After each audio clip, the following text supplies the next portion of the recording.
5. Qual é a relação entre doutrina e os usos e costumes? Existe ou não uma relação óbvia entre a doutrina e os usos e costumes? Será que a doutrina não tem nada a ver com os usos e costumes, como afirmam os apóstatas da fé? Obviamente que a doutrina tem tudo a ver com os usos e costumes, pois, se a doutrina é o ensino e os usos e costumes são hábitos, então esses hábitos são o conteúdo da doutrina. E, por vezes, costume assume-se até mesmo como um sinónimo de doutrina. E isto é comprovado pela infalível palavra de Deus que se encontra em 1 Reis, capítulo 17, do 21 ao 28, que diz: Porque rasgou a Israel da casa de Davi, e eles fizeram rei a Jeroboão, filho de Nebate. E Jeroboão apartou a Israel de seguir ao Senhor, e os fez cometer um grande pecado. Assim andaram os filhos de Israel em todos os pecados que Jeroboão tinha feito. Nunca se apartaram deles, até que o Senhor tirou a Israel de diante da sua presença, como falara pelo ministério de todos os seus servos, os profetas. Assim foi Israel expulso da sua terra à Assíria, até ao dia de hoje. E o rei da Assíria trouxe gente da Babilônia, de Cutá, de Ava, de Amat, de Sepharvaim, e a fez habitar nas cidades de Samaria, em lugar dos filhos de Israel. E eles tomaram a Samaria em herança, e habitaram nas suas cidades. E sucedeu que, no princípio da sua habitação ali, não temeram ao Senhor, e o Senhor mandou entre eles leões que mataram alguns deles. Por isso, falaram ao rei da Assíria, dizendo: A gente que transportaste e fizestes habitar nas cidades de Samaria não sabe o costume do Deus da terra. Assim, mandou leões entre ela, e eis que a matam, porquanto não sabe o culto do Deus da terra.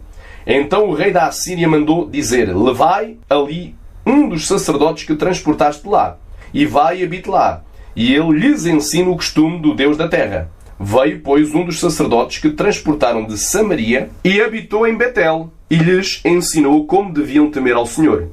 Neste texto vimos que, após a invasão de Israel pelos assírios no ano de 722 a.C., os israelitas foram feitos escravos e deportados até à nação da Assíria. Mais tarde, o rei assírio enviou homens e mulheres de várias partes do Império Assírio para repovoar e habitar em Israel, em substituição dos nativos da terra. Ora, estes colonos não conheciam nem temiam ao Senhor, mas adoravam imagens de escultura e andavam após outros deuses. Então o Deus Todo-Poderoso, como juízo por essas transgressões, enviou leões sobre a terra que acabaram com a vida de alguns deles. Por isso, os colonos estrangeiros que habitavam na terra de Israel enviaram mensageiros ao rei da Assíria com o relato dessa punição divina e com a petição para que o rei assírio enviasse alguém que lhes ensinasse o costume do Deus da terra. Vemos que, no versículo 26 do texto anteriormente lido, eles não sabiam o costume do Deus da terra. Costume esse que é o sinónimo do culto a Deus.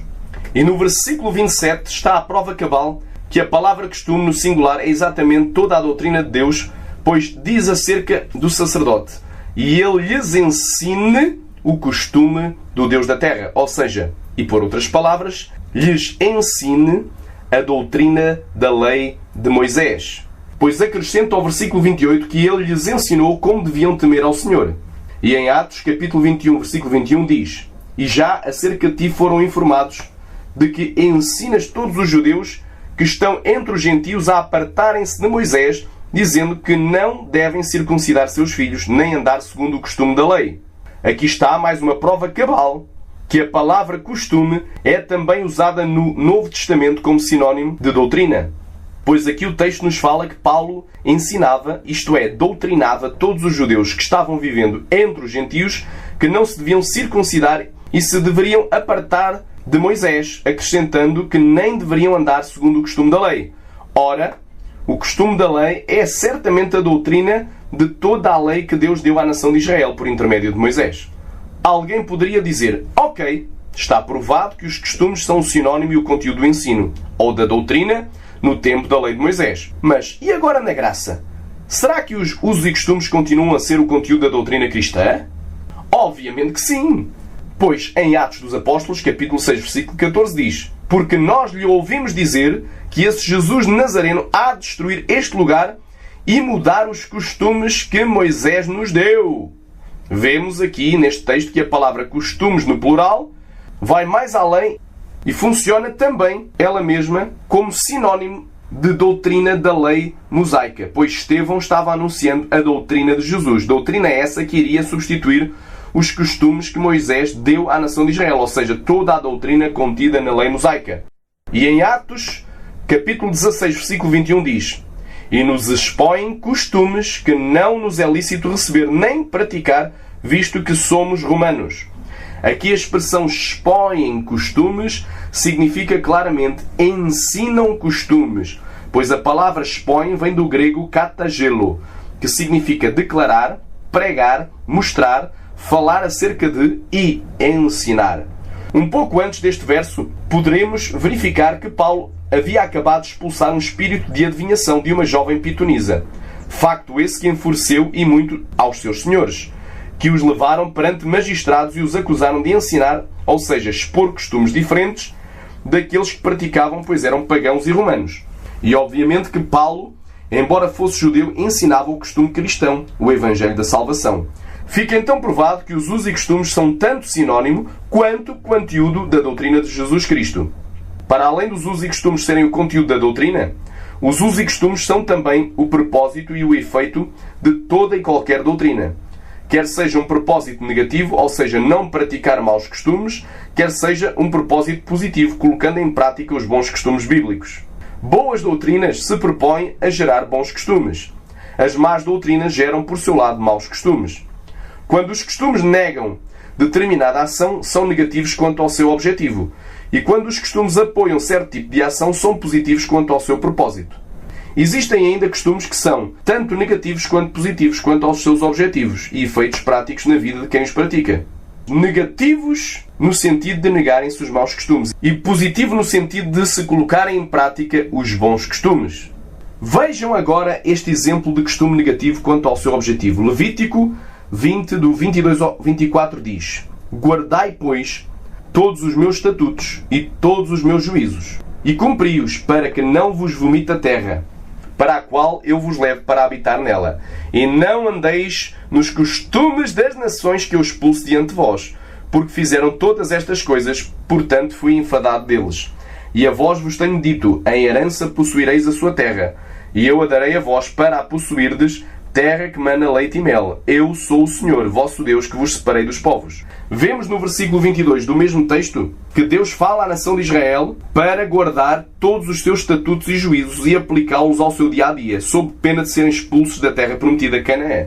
No versículo 23 nos diz que o propósito da guarda dos mandamentos da lei de Moisés era para que não andassem segundo os costumes das nações gentílicas. E quais eram esses costumes? No contexto do mesmo capítulo, verificamos que seria amaldiçoar o seu pai ou a sua mãe, cometer o pecado de adultério, incesto, orgia, homossexualismo e bestialidade. Esse propósito era negativo, ou seja, não praticar tais maus costumes. Se eles obedecessem, teriam o efeito desejado, mas se eles fossem rebeldes, seriam expulsos da terra prometida. E em Jeremias 10, 1 e 2 temos mais um exemplo de costume negativo cujo propósito e efeito doutrinal era que a nação de Israel não o praticasse, que é o pecado de idolatria e adoração aos astros, conforme a palavra que diz: assim diz o Senhor, não aprendais o caminho dos gentios, nem vos espanteis dos sinais dos céus, porque com eles se atemorizam as nações. Porque os costumes dos povos são vaidade, pois corta-se do bosque um madeiro, obra das mãos do artífice feita com machado. Agora vamos ver um exemplo de costume positivo, quanto ao seu propósito. Marcos, capítulo 14, versículo 22 diz: e comendo eles, tomou Jesus o pão, e abençoando-o partiu e deu-lhe, e disse: tomai, comei, isto é o meu corpo. Eis aqui um costume positivo quanto ao seu propósito, e que deveria ser posto em prática por todos os cristãos na Santa Ceia que já estivessem batizados nas águas, por imersão, a corpo inteiro, e que estivessem em comunhão com a Igreja. E em Mateus capítulo 5, versículo 43 e 44 diz: ouviste o que foi dito, amarás ao teu próximo e odiarás ao teu inimigo. Eu, porém, vos digo, amai a vossos inimigos, bendizei os que vos maldizem, fazei bem aos que vos odeiam, e orai pelos que vos maltratam e vos perseguem, para que sejais filhos do vosso Pai que está nos céus. Vemos aqui que é mandamento do Senhor Jesus amar os nossos inimigos. Mandamento esse que romperia com a tradição judaica que ensinava a odiar os seus inimigos, pois havia um costume antigo de odiar os inimigos, mas Jesus instruía um novo hábito ou costume que seria o de amar os inimigos. Por último, veremos um exemplo de costume tanto negativo quanto positivo quanto ao seu propósito e efeito na vida das pessoas. Diz a palavra de Deus em Apocalipse 22, 8 e 9. E eu, João, sou aquele que vi e ouvi estas coisas, e havendo-as ouvido e visto, prostrei-me aos pés do anjo, que me as mostrava para o adorar. E disse-me, olha, não faças tal, porque eu sou conservo teu e de teus irmãos, os profetas, e dos que guardam as palavras deste livro. Adora a Deus. O anjo disse para João não se prostrar a ele, para o adorar, mas sim que o fizesse somente para Deus. E repare que já era a segunda advertência para João, pois isto se estava tornando um costume, pois já em Apocalipse 19:10 tinha o apóstolo de Jesus incorrido na mesma falha. A lição que tiramos desta narrativa é que quem tem o costume de se prostrar aos anjos e os adorar, deve parar com isso e passar a fazê-lo somente para Deus. Concluímos, pois, que os usos e costumes são três coisas em relação à doutrina. Em primeiro lugar, são o conteúdo da doutrina. Em segundo lugar, são o propósito da doutrina. E em terceiro lugar, são o efeito da doutrina.